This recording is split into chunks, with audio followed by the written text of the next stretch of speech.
Përshëndetje të nderuar shikues. Mos pajtimet rreth Draftstatutit të Trepçës vazhdojnë të thellohen mes sindikalistëve e bordit drejtues.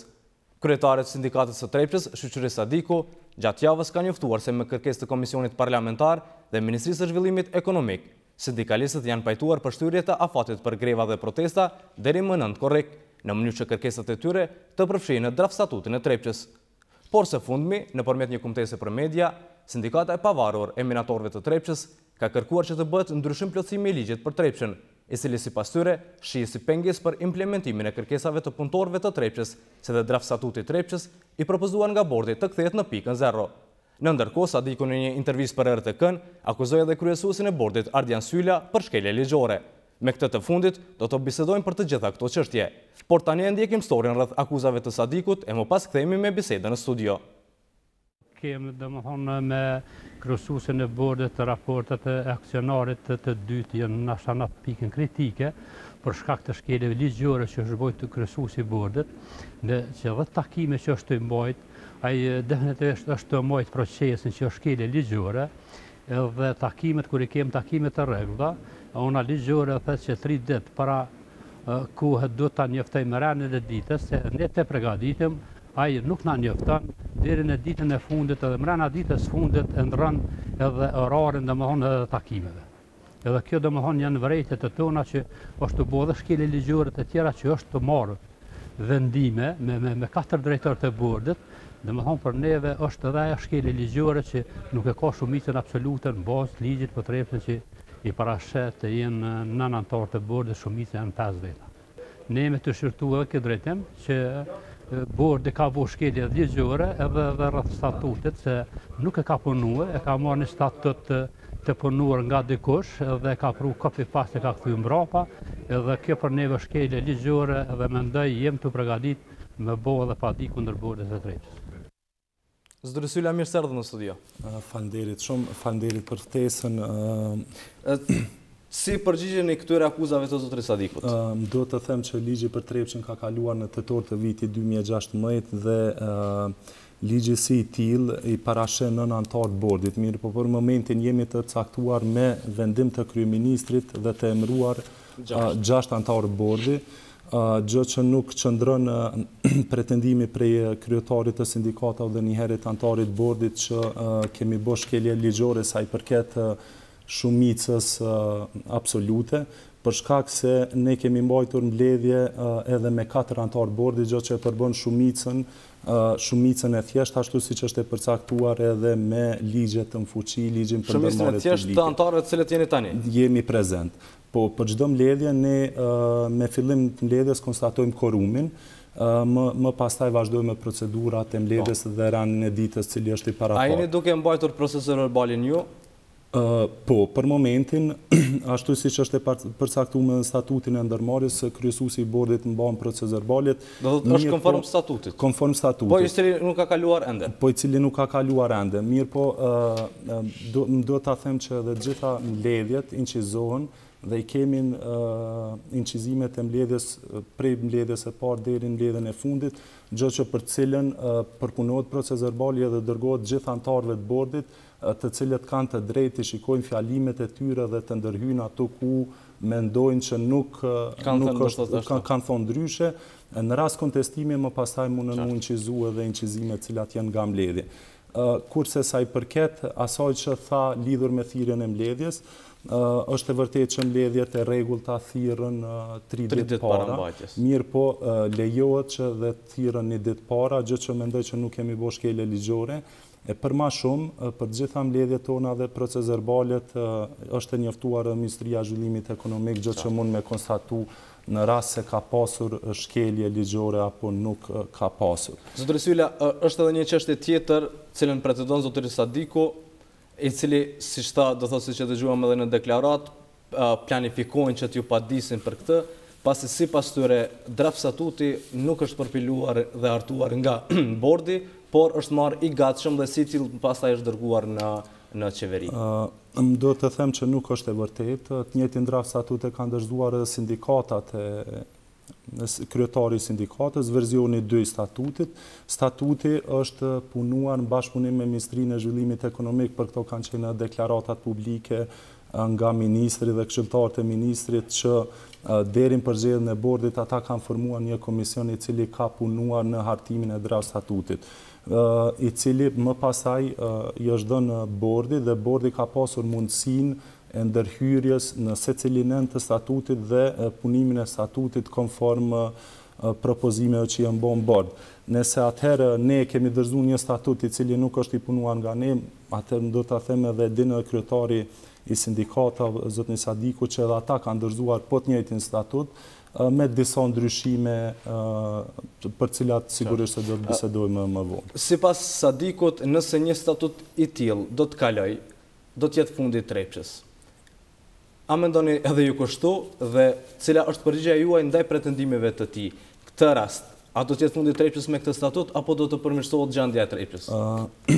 Do të them që statuti është derivon nga ligjet në fuqi. Ne për momentin i kemi ligjet në fuqi lidhur me draftimin e statuteve. Ligji bazik është ligji për Trepçën. Ligji për Trepçën ka kaluar në tetor të vitit 2016 dhe është miratuar nga Kuvendi i Republikës së Kosovës dhe statuti nuk është asgjë tjetër përveç se derivat i ligjit për Trepçën, ligjit për shoqëritë tregtare dhe ligjit për ndërmarrjet publike dhe ligje tjera në fuqi, të cilët ju kemi referuar neve.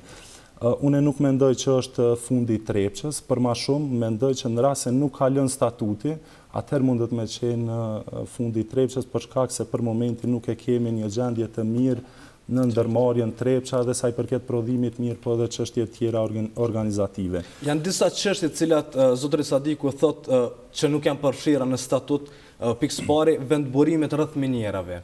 A janë pronë e Trepçës, a do të jenë pronë e Trepçës me këtë statut apo jo? Edhe për këtë kemi një përgjigje dhe do të referohemi ligjit për Trepçën. Ligjin për Trepçën saktësisht në nenin 5 thotë se resurset minerale janë pronë e Republikës së Kosovës dhe Trepça në bazë licenca të cilat i merr nga Komisioni për minjera dhe minerare bën hulumtimin dhe shfrytëzimin e resurseve minerare të Republikës së Kosovës.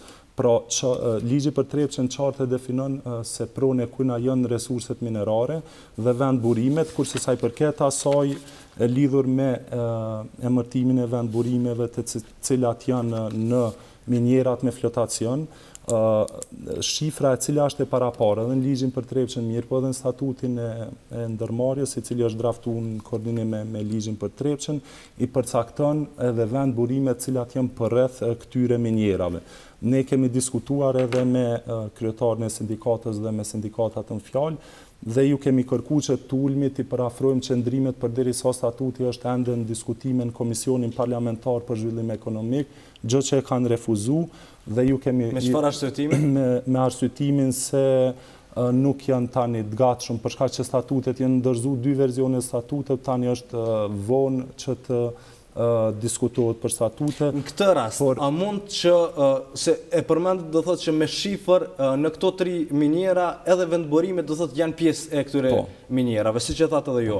A mund që edhe tekstualisht të shtohet në statut vendburimet karshi do thotë minjerave që janë përreth minjerave? Po, nuk ka kurfar problemi, gjë që jemi pajtuar edhe anëtarë tjerë bordit që edhe tekstualisht precizohen vendburimet përreth minjerave, gjë që për cilën jemi pajtu mirë, po prapë se prapë ata nuk kanë dëshiruar që të kenë takim, sepse statuti ende nuk është miratuar, është në fazën e shqyrtimit në Komisionin Parlamentar Zhvillimit Ekonomik, para se me kaluar miratim në Kuvend, kështu që ende ka kohë dhe hapësirë për të modifikuar dhe për afruar qëndrimet cilat... Tek çështja e këtyre vendburimeve mund të zgjidhet edhe tekstualisht dhe të futet në statut cila do të jenë pronë e Trepçës në këtë rast. Patjetër se po.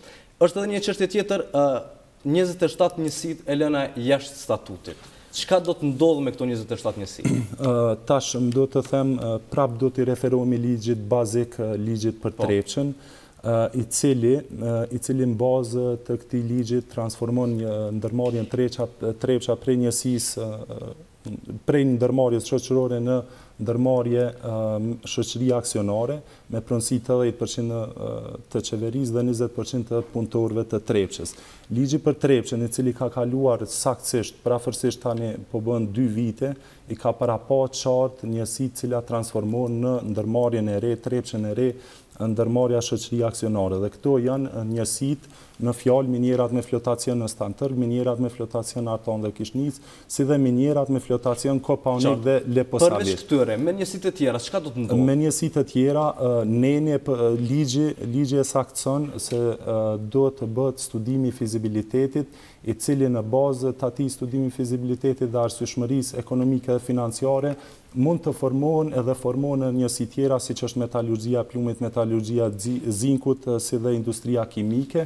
Mirë po parashet që të formohen në njësi tjera, si për shembull njësia për përpunimin e metalit dhe ofrimin e shërbimeve të tjera, po të gjitha këto duhet të bëhen në një fazë pas regjistrimit të ndërmarrjes, ku bordi menaxhuesi i cili në tarmën do të zgjidhet nga bordi mbikëqyrës i bën propozimin bordit mbikëqyrës dhe në koordinim edhe me Qeverinë e Republikës të Kosovës si aksionari kryesor, vendosin për formimin ose mos formimin e njësive tjera. Apo për shkuar në likuidim nga AKP-ja? Ashtu siç i parashet ligji, vetëm bazë të ligjit. Zotëri Sylla, janë 27 njësi këtë draft statut, cilin ju e keni përpiluar në bashkëpunim me Ministrinë e Zhvillimit Ekonomik. Çka parashihet me këtë draft statut sa i përket studimit të fizibilitetit? Do thot, për këto 27 njësi, a është bërë studimi sepse kemi një fizibilitet të bërë më herët nga Agjencia Kosovare për Privatizimit, të cila ka kushtuar rreth 600.000 euro. A janë përfshirë në këtë studim gjendja e këtyre 27 njësive dhe çka planifikohet të bëhet me këto njësi sipas studimit fizibilitetit dhe draft statuti është hartuar në kuadër këtij studimit fizibilitetit apo jo? Tash, më do të shpjegoj situatën e krijuar rreth studimit fizibilitetit ku është duke u diskutuar për momentin në Komisionin Parlamentar për Zhvillim Ekonomik. Është e vërtetë që ekziston një studim fizibiliteti i cili është bërë nga Agencioni Kosovar i Privatizimit, mirë po që është bërë në vitin 2017, një vit mas miratimit të ligjit për Trepçën. Ligji për Trepçën i referohet dhe citon shumë herë studimin e fizibilitetit, i cili në atë kohë nuk është bërë. I cili në atë kohë nuk ka ekzistuar dhe njëkohësisht edhe statuti ndërmarrës i referohet dhe e citon studimin e fizibilitetit, mirë po që unë mendoj që duhet të bërë një studim i ri fizibilitetit apo edhe ta marrëm përgjigjen e Qeverisë Republikës së Kosovës lidhur me studimin e fizibilitetit të cilin e ka bërë Agencioni Kosovar i Privatizimit. A ka studim në këtë studim fizibiliteti për këto 27 njësi? Po, studimi fizibilitetit e përfshin gjithë ndërmarrjen Trepça, e cila edhe më tutje ekziston, dhe precizohen veprimet e më tutjeshme për secilin njësi në fjalë, mirë po që nuk isha lëshuar në komentimin e këtij studimi fizibiliteti për shkak që ende nuk e kemi marrë dritën e gjelbërt nga Qeveria e Republikës së Kosovës lidhur me pranimin apo mos pranimin e këtij studimit fizibilitetit. Që do të thotë, këto 27 njësi duhet pritet edhe më tutje për të parë nëse do të hyjnë në statut apo do të merren bordi dhe menaxhmenti i Trepçës do të merret veçanërisht me këto pasi që të bëhet një studim i ri fizibiliteti. E vërtetë. Në këtë rast, sa i përket kërkesës së tretë të minatorëve, është ajo e çështjeve sociale. A mund të futen këto kërkesa në statut? Edhe për këtë kemi pasur shumë debate në disa mbledhje radhazit të bordit mbikëqyrës edhe me kryetarin e sindikatës që prapë them është antar i barabartë me drejtat plota në bordin mbikëqyrës, zotëri Sadiku, dhe kemi diskutuar qysh në mbledhjen e parë që krahas statutit ta dorëzojmë edhe iniciativën për formimin e ligjit i cili parashes zgjidhjen e çështjeve sociale krahas regjistrimit të ndërmarrjes. Pse nuk mund të futen në statut kërkesa sociale të minatorëve? Po, tash mendimi dhe qëndrimi i bordit është se statuti derivon nga ligjet aktuale në fuqi, cilën e potencova edhe më herët. Edhe nuk ka statut në ndërmarrje publike i cili rregullon çështjet sociale, prandaj edhe kemi kërkuar që çështjet sociale një herë për gjithmonë të zgjidhen në forma ligjore përmes institucioneve të cilat janë në Republikën e Kosovës, në këtë rast Ministria e Punës dhe Meqenjeve Sociale, mirë po që mos të futen në statut për shkak edhe të një obligimi financiar i cili edhe në këtë moment nuk është i definuar dhe kryetari i sindikatës dhe sindikatat nuk janë gjendje që ta definojnë saktësisht se sa mundet me qenë obligimi financiar sa i përket të zgjidhjeve të çështjeve sociale. Keni ndonjë shifër të përafër se sa mund të kushtojë këto çështje sociale për minatorët? Po, nga ato që janë potencuar prej kryetarit sindikatës dhe kërkesës sindikatave që janë njohja e stazhit për vitet 90-99, pensioni familjar, pensioni invalidor, paga në lartësi prej 70% për moshën 55 deri në 60 vjet dhe parafërsisht një numër punëtorëve të cilën e kemi marrë nga kryetari i sindikatës kemi marrë një shifër të parafërt, por që nuk është e saktë, s'do të thotë që është e saktë sepse për këtë mendoj që duhet të bëhen analiza të thella dhe në detaje. Është një shifër parafërsisht 15 deri 20 milion euro vjetore që mund të kushtojë tek çështjet sociale, për cilën tash mund ta them edhe ashtu siç e dimë gjendjen e ndërmarrjes Trepça, është e papërballueshme dhe vetëm kjo mund ta futë ndërmarrjen në kollaps ashtu siç kanë potencuar. Pra, te këto kërkesa të minatorëve, vetmja çështje të cilat ju nuk pajtoni është çështje sociale. Po çështje sociale, po për cilën pajtohemi dhe kemi thënë që jemi për me rregullu mirë po me ligjin e veçantë i cili do të rregulloj një herë për gjithmonë gjitha çështjet sociale për gjithë punëtorët e Trepçës, sepse edhe po t'i fusëm në statuti mund ndryshoj në çdo kohë dhe nuk është garancë për asnjë punëtor të Trepçës që çështjet sociale do të rregulloheshin me statut, mirë po me një ligj të veçantë ashtu siç janë të rregulluar gjithë shumica e çështje në Republikën e Kosovës. Pra bordi nuk është kundër rregullimit të çështjeve sociale, mirë po vetëm ta gjejmë mënyrën e duhur dhe formën e duhur për zgjidhjen e këtyre çështjeve sociale, për cilën ata janë duke insistuar se duhet të futen në statut. Dhe tani do ta them që janë dy versione të statutit për momentin duke u shqyrtuar në Komisionin Parlamentar për Zhvillim Ekonomik dhe nëse Komisioni Parlamentar është arsyeshme që edhe të futen në statut, ne nuk do të jemi kundër futjes së atyre çështje, mirë po që barrën edhe gjitha ato mandej do t'i marrin institucionet, në këtë rast Komisioni Parlamentar si dhe Qeveria e Shtetit të Kosovës. A është një version i statutit apo dy që janë duke u shqyrtuar? Janë dy versionet të statutit. Një i bordit dhe një i sindikatës një i bordit me shumicë të votuar me shumicë nga anëtarët prezent. Po nga anëtarët prezent, si dhe një nga kryetari i sindikatave.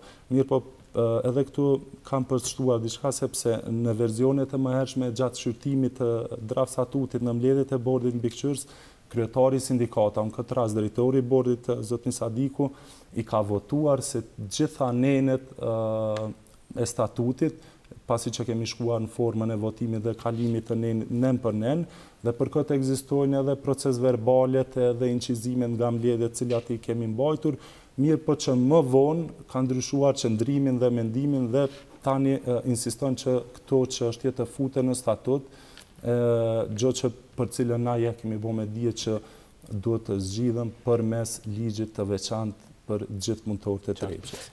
Cila është gjendja në Trepçë? A do të mund Trepça të funksionojë edhe më tutje me këtë situatë çfarë?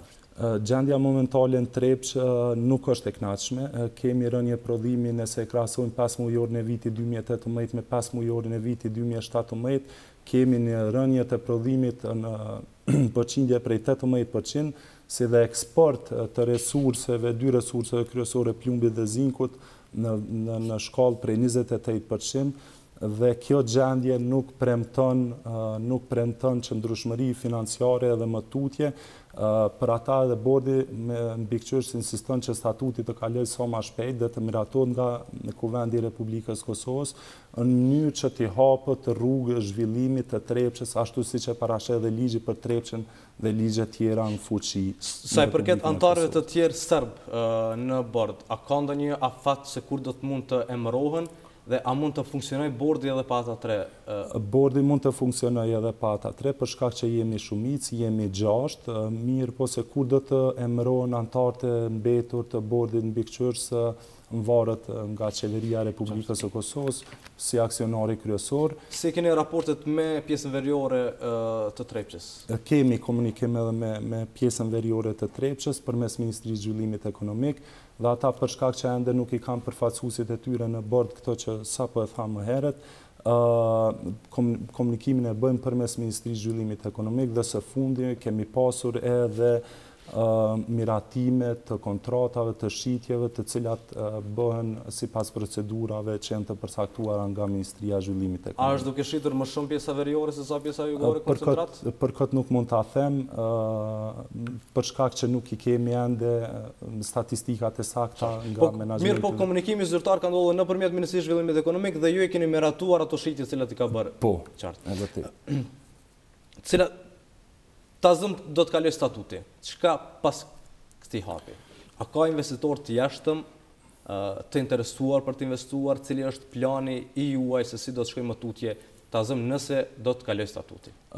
Po, edhe njerë po potencoj që statuti është mirë që të kaloj sa më parë dhe të vazhdohet me procedurat dhe si dhe me plane e veprime të cilat janë parapare edhe në ligjin për Trepçën. Ligji për Trepçën parashet dhe përzgjedhjen e bordit menaxhuesi i cili do të ekzistojë në të ardhmen pas regjistrimit të ndërmarrjes, si dhe zgjedhjen e zyrtarëve të lartë, të cilët më pastaj paraqesin planet zhvillimore dhe strategjitë zhvillimore tek bordi mbikëqyrës lidhur me të ardhmen e ndërmarrjes Trepça shoqëria aksionare. Për momentin nuk kemi pasur investitor potencial për shkak edhe të mos definimit të statusit të Trepçës dhe mos regjistrimit të saj. Kemi pasur donator të interesuar, këtu vlen të potencohet që kemi pasur delegacionin nga banka botërore, cilat kanë qenë delegacioni i cili ka qenë i gatshëm që të jap donacione ndërmarrjes Trepça lidhur me trajtimin e mbetjeve industriale, gjë që do të përfitonte edhe Trepça edhe me trajtimin e mbetjeve industriale edhe me donacionin në fjalë, mirë po që janë tërhequr për shkak mos regjistrimit të ndërmarrjes dhe për shkak të asaj se ndërmarrja për momentin gjendet në një fazë ku nuk është e definuar qartë, edhe pse ligji e definon qartë statusin e ndërmarrjes, mirë po nuk është e regjistruar ende si shoqëri aksionare. A ka ndonjë tentim nga ana e qeverisë që të bisedojë me ndonjë investitor këtë rast? Nuk kam informata, po besoj Ministria e Zhvillimit Ekonomik dhe qeveria mund të tregoj më shumë. Ne si bord ende nuk kemi informata lidhur me investitorët potencial. Sa i përket statutit, a ka ndonjë afat kohor se kur duhet të kaloj apo të mos kaloj ky statut varësisht do thotë nga komisioni parlamentar? Po ligji për Trepçën parashet që pas miratimit të ligjit që është bërë në tetor të vitit 2016, gjitha procedurat lidhur me regjistrimin e ndërmarrjes deri në finalizim të kryen brenda 6 muajve. Mirë, po fatkeqësisht prej atëherë deri në muajin prill është bërë vetëm hap emrimi i bordit mbikëqyrës, gjë që na menjëherë kemi filluar me propozimin e Draftstatutit ashtu siç e parashet dhe ligji, për të aprovuar nga aksionarë dhe mandej miratuar nga Kuvendi i Republikës së Kosovës, dhe deri me tani vetmat hapa lidhur me zbatimin e ligjit për Trepçën janë këta dy, do thotë, kështu që afati është i përcaktuar në ligjin për Trepçën, mirë po që nuk ka ndodhur edhe për shkak të këtyre diskutime që jemi duke i pasur edhe me. Cili është disponimi i deputetëve në komision? Sa i përket do thotë dy statuteve cilat janë dërguar. Disponimi i deputetëve në komision është që ne i kemi mbajtur realisht vetëm dy mbledhje. Një mbledhje ka qenë mbledhje e rregullt, më pasaj kemi mbajtur në mbledhje si grup punues dhe kemi diskutuar gjitha detajet sa i përket ligjit për Trepçës si dhe Draftstatutit dhe ka mbetur që të mbahen edhe mbledhje tjera, grupe punuese, ku do të shqyrtohet Draftstatuti, mirë po edhe ata janë të vetëdijshëm që statuti do të kalojë sa më shpejt nga komisioni parlamentar për të shkuar në Kuvendin e Republikës së Kosovës. Do të syla kaq kishim kohë, faleminderit shumë për kohën tuaj. Faleminderit shumë.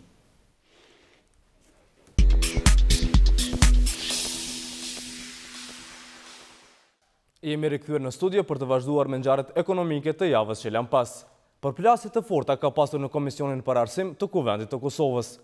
Shkaku bë projekt ligji për mësimdhënësit e viteve të 90-ta, me që pati mospajtimi mes FMN-s dhe antarëve të tjerë të komisionit. Projekt ligji për pensionet e mësimdhënësve të viteve të 90-ta i votuar në Kuvend në lexim të parë, mblodhi sërish Komisionin për Arsim, përfaqësues të Ministrisë së Arsimit, Financave e Sindikatat e Arsimit. Por kundër projekt ligjit në formën e tanishme është Fondi Monetar Ndërkombëtar, duke deklaruar se forma e tanishme projekt ligjit është gabim. Ne mendojmë që projekt ligji në këtë formë është shumë i dëmshëm për buxhetin e Kosovës. Ne mendojmë që po jepen pensione bujare. Një mësues që punonte vetëm një vit do të merrte një pension që një punëtor tjetër meriton nëse punon 40 vjet. Vermeulen shtoi se pas kësaj edhe shumë punëtorë të tjerave fusha do të kërkojnë të njëjtën gjë, andaj kjo është e papërballueshme për Kosovën. Por deklarata e tij nuk u prit mirë nga të gjithë anëtarët e komisionit. Flasim për dikun pas daljes në pension, që fatkeqësisht jo shumë po emrejnë pensionin, e që në vendet e tjera prej nga vjen inderumi kur dalin pension, e ka një jetë që mund të gëzojnë edhe me familjen edhe me këtë qoftë. Frikë nga kostoja e gjithë kësaj kanë në Ministrinë e Financave. Problemi kryesor në këtë moment që e sfidon shumë Ministrinë e Financave është llogaritja e kostos. Dhe ne si Ministri e Financave pas shumë tentimeve kemi mundu të llogarisim koston, është e pa mundur të llogaritet kostoja në mënyrën se si është definuar në legj dhe kush është përfitues. Por numri prej 9.656 e atyre që mund të gëzojnë të drejtën e këtij pensioni, sipas sindikalistëve është i fryrë pasi shumë nga ta tashmë kanë vdekur. Del që dikon 3.669 persona kanë vdekur për këtyre, dhe më honë tash nëse fillojnë ajësimin e këtij ligji, momentalisht e fitojnë 5.977. Isni Kryeziu nga Masht thot se kostoja për 3 vitet e ardhshme është 16 milion euro, andaj vitin e ardhshëm do të jenë 1.808 përfitues. Kritika për këtë projekt ligj pati edhe agrondemi nga Instituti GAP, sipas të cilit kostoja e këtij projekt ligji është 650 milion euro, ku do të shpenzohen 37 milion euro në vit. Drejtoresha për Ballkanin Perëndimor, Genoveva Kalavera, përveç kryeministrit, ka takuar edhe ministrat. Ajo kërkojnë nga ta që të përshpejtojnë përmbushjen e reformave. E Ministri i Financave Bedri Hamza tha se programi për reforma po ofron eksperiencë në reforma drejt Bashkimit Evropian. Koordinatori për reforma ekonomike, Ministri i Financave Bedri Hamza tha se dialogu për ekonominë vazhdon edhe kur vendet i bashkohen Bashkimit Evropian. Ai tha se programi është përgatitur nga vetë Kosova dhe është pranuar nga Bashkimi Evropian. Sado që rruga e reformave mund të jetë e vështirë dhe me pengesa, përpjekjet tona duhet të jenë të pandalshme dhe të vazhdueshme. Në rrugën e reformave është e qartë se ndodhin ndryshime. Mirë, ndryshimi i mentalitetit është ndryshimi më i rëndësishëm dhe determinues në realizimin e reformave. Drejtoresha për Ballkanin Perëndimor, Genoveva Kalavera tha se Kosova duhet të bëhet pjesë e BE-s, sepse nuk ka rrugë tjetër. Ajo kërkoi nga ministrat që të përshpejtojnë në përmbushjen e reformave. Është me rëndësi të themi se reformat nuk mund të vonohen. Kemi bazë të mirë për sundim të ligjit. Këto dokumente janë të rëndësishme për Kosovën. Kërkohet një veprim i gjerë që të stimulohen vendet e punës dhe konkurrueshmëria. BE do t'i ndihmojë Kosovës që t'i plotësojë reforma dhe kriteret tona ekonomike. Kjo është baza e zgjerimit. Sfida është që të kalojmë nga analiza në veprim. Gjatë ditës, zyrtarja e BE-s ka takuar edhe Ministrin e Drejtësisë, Abelar Tahiri. Ministri Tahiri tha se për punën e ndryshimeve ligjore janë udhëzuar nga parimet mbi të cilat është ndërtuar vetë Bashkimi Evropian. Me ligjin e ri për Lehonit, do të trajton me mbështetje financiare edhe lehonat e papuna. Kështu thot Ministri i Punës Skënder Ereqisa, duke theksuar se risi do të jetë edhe pushimi prindëror. Sipas tij, me këtë ligj pritet që edhe numri i lindjeve të rritet. Sipas Agjencisë Statistikave të Kosovës, në vitin 2010 u regjistruan 33.966 lindje, e në vitin 2016 ishin 10.000 më pak. Arsyet për rënien të natalitetit janë të ndryshme, e një ndërto është puna e karriera. Andaj pushimi lehonis dhe ai prindëror i kontribon parandalimit të rënies së natalitetit. Në koncept dokumente që ne kemi përcjellë në qeveri, kemi paraparë që përveç lehonave të cilat janë të angazhuar në punë, të trajtojmë me mbështetje financiare dhe lehonet e papuna që në numër janë shumë të madh. Pse kemi ardhur te kjo çështje? Po që qohet nataliteti në vend nuk e kemi në shkallën çfarë duhet të jetë. Ligjin për sigurime shëndetësore, BSPK-ja e konsideron si mbështetje të lehonave për të mirën e fëmijës. nuk duhet të jetë më pak se një vjet. Koha e nevojshme për të cilën e mbrojmë, që e thash edhe pak më herët, interesin e fëmijët. Se në këtë rast, po ka zëra, edhe shumë zëra, që karriera e grave është në pyetje dhe sigurisht do të ketë mjaft kritika në këtë aspekt, mirë po edhe nataliteti në vënë me radhë. Pushimi prindror do të jetë risi në vendin tonë, thot ministri Reqica. Përveç pushimit të lehonis të nënës, në këtë rast, pushimi prindror do të ketë mundësi të marrin prind brenda 2 viteve të para të fëmisë, pa pagesë nga 2 muaj secili prind. Kërkimi i modaliteteve nga palët në shoqëri, krahas ambicjeve, njëherësh mos të ketë rënje të natalitetit, konsiderohet jetike për të ardhmen e vendit. Ish-punëtorët e ndërmarrjes shoqërore Rami Sadiku kanë protestuar para prokurorisë së shtetit për 20% që nuk është ndarë nga shitja e kompanisë që kanë punuar për shumë vjet. Përfaqësuesi i protestuesve tha se me një kërkesë të tillë janë drejtuar disa herë prokurorisë për këtë çështje, por kjo e fundit nuk ka vepruar, duke mbyllur hetimet me arsyetimin se nuk ka prova. Ju lutem, hetoni ato lista dhe do të përputhen me të gjitha dëshmit tona, se në ato lista ka njerëz që kanë vdekur dhe familja i kanë marrë. Ani edhe aty do kanë takuar. Në vazhdim, ju ftoj të ndeshin një blok me lajme të tjera të javës.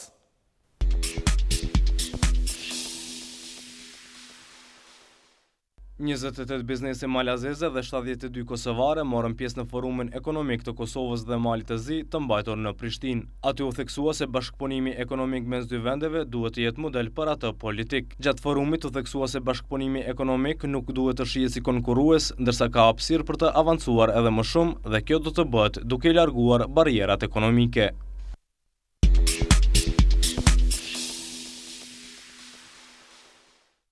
Oda e afarizmit të Kosovës ka kërkuar heqjen nga rendi ditës së votimit të projektligjit për miniera e minerale në kuvendin e Kosovës. Ata thonë se kanë shumë vërejtje, duke nisur nga procedimi i tij pa e konsultuar grupet e interesit. Në një konferencë për medie, ata kanë ofruar 6 rekomandime për harmonizim të ligjit ndërmjet Agjencisë së Pyjeve të Kosovës dhe Komisionit të Pavarur për miniera dhe minerale për licenca.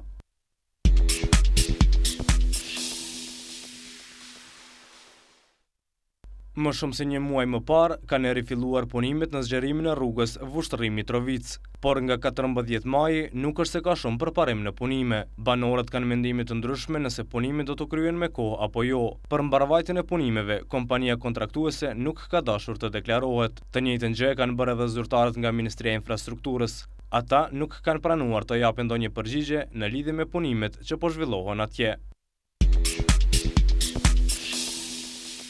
Shikues të nderuar, kaq kishim për këtë emision. Reprizën mund ta ndiqni nesër në orën 17:20. Ju falenderoj që na ndoqët. Mirëmbëjtje.